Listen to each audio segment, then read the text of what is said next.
And remember, guys, it's only an OSHA violation if somebody snitches. Intel just told me somebody's sharing Baby Yoda memes unironically in that building down there. I'm gonna go take it out. I heard the guys who came up with Ice Road Truckers and Pawn Stars are in these planes. Hey guys, what's going on? It's Fire Force Doggo again, and there's nothing you can do about it. Today I'm going to be doing something a little bit different and taking a look at VTOL VR, which I've been playing quite a bit of before I got my hands on H3 VR.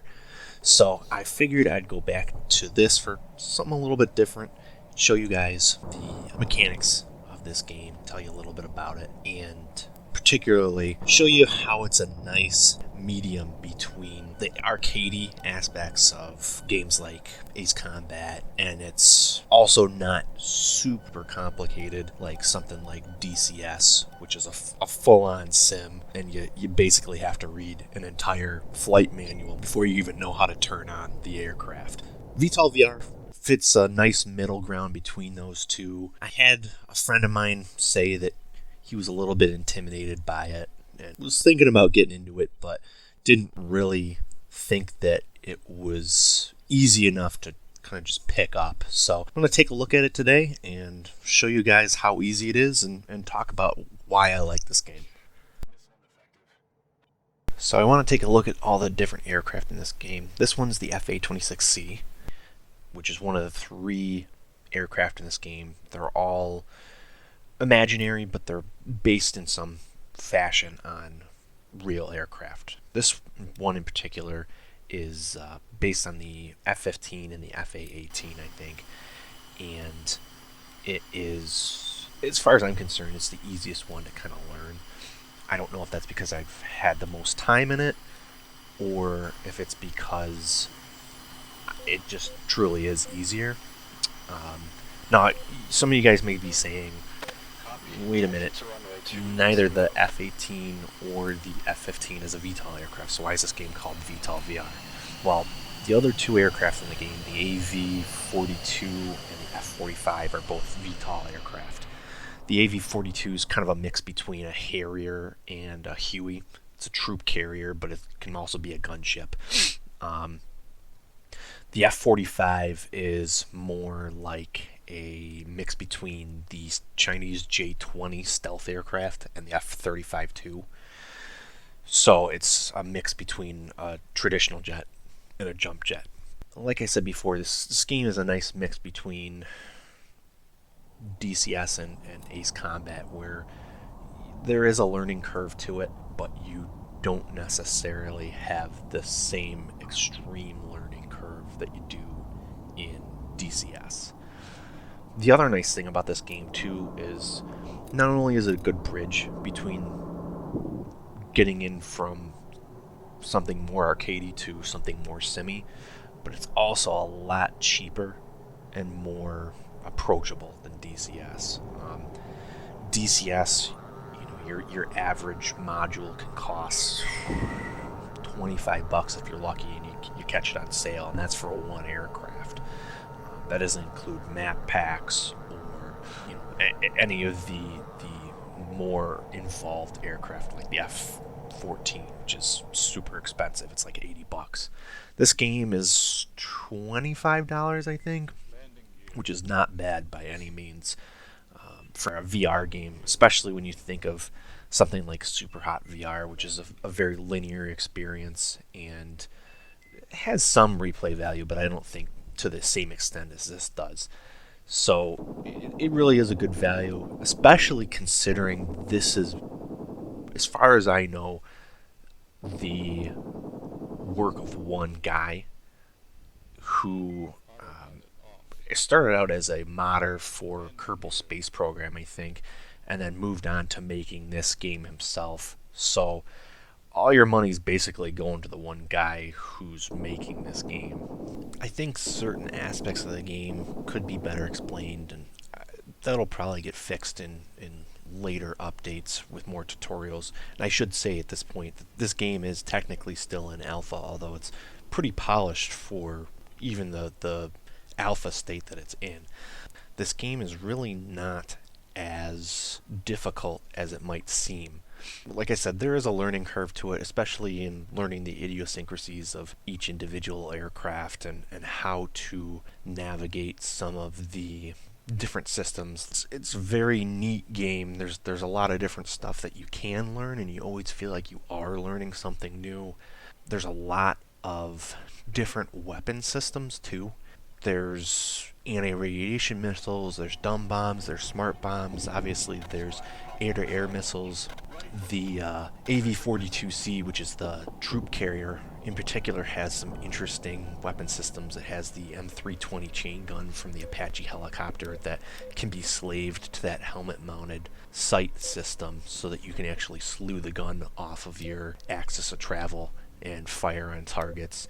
So you're always able to pick up different types of missions, and a lot of the missions in the campaigns that the developer is building for this game, for the particular aircraft, take advantage of that. For example, the first mission that you do in the AV-42C is you're picking up a crew of guys at the airbase and then dropping them off at a SAM site. And then you're going after a downed AV-42C to rescue the crew. So you get your feet wet in being able to understand some of the basic systems of vertical takeoff and landing and flying the aircraft before actually getting into combat. But if even after you've done combat and you've learned all that stuff, you want to go back to just some basic instrument flying and non-combat related tasks, this game will let you do that with free flight. But there's also missions, and there's even a couple of similar missions that are in the Steam Workshop, where I think there's one oil rig rescue where you're rescuing guys off of an oil rig.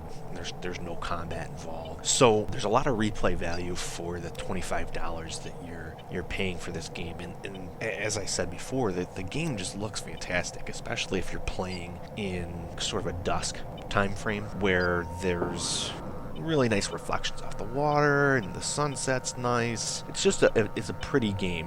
When you get up close, some of the stuff is a little rough by necessity, just because there's only so much graphical power that you can pump into these VR systems right now. But it really does hold up well, except in most extreme scrutiny.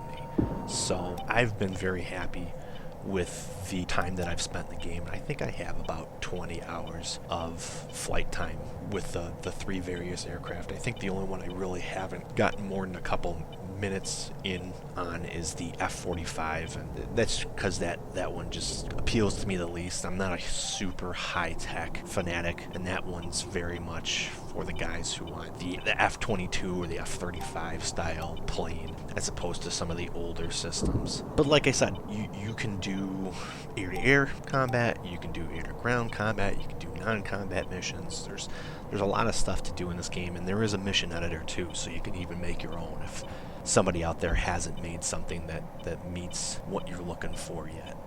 It's definitely worth taking a look at. It's got a lot of replay value. It's complex without being off-putting to newcomers. It doesn't have that uninviting aspect to it where you really need to be investing a lot of time into the game before it starts to feel fun. This is definitely not a game like that. It's going to give you a fix for something a little bit more in depth without just sucking all of your time up in order to learn even the basics. It's got enough different aircraft too that you're going to enjoy replaying the game using different tactics in a particular mission depending on your weapons load, or if it is a situation where there's multiple different areas of approach that you can take on in order to complete the mission. This game allows you to do that. The maps are pretty large, especially for a VR game, so it's not like you're shoehorned into attacking a enemy in a particular fashion every time or from a particular direction. It's not an on-rails game like a lot of VR stuff is. So for that alone, I think it really breaks the mold of your typical VR game and still gives you a good flight sim experience without compromising in the VR VR aspect of things. So it's got the best of both worlds as far as that's concerned, I think. And I think the really amazing aspect of this game, over anything else that I've already mentioned, is the fact that it's a really great showcase for what VR's become.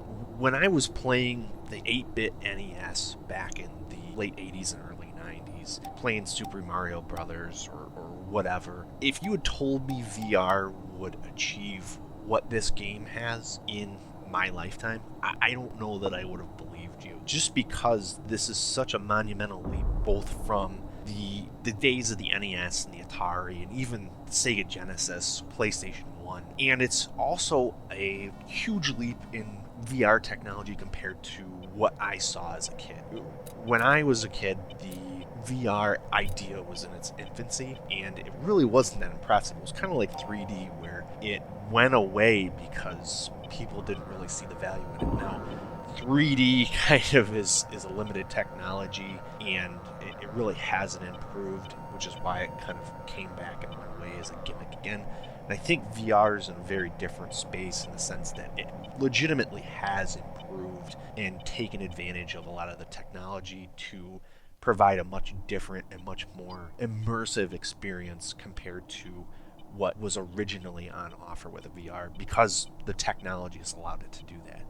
Now, that's not to say that this game doesn't have areas for improvement. I think some of the tutorials could be better, especially stuff like carrier landings, some of the radar functions, some of the more advanced options, an explanation of some of the cockpit buttons and flight assist system buttons do would be welcome. I think a better quick save system than what we have now would be really worthwhile too, as it is right now. Once you quit out of a mission or quit out of the program, the quick save that you have is lost, so it leads to a lot of repetition. Also, there's a couple of functions that aren't very useful right now, like the fuel dump and the engine shutdown buttons, just because the damage model doesn't really give them any situation where they'd be useful. And finally, I like all three high-tech aircraft that are in the game right now, but I'd love to see a lower tech one, kind of like a modern equivalent of the MiG-21 or something.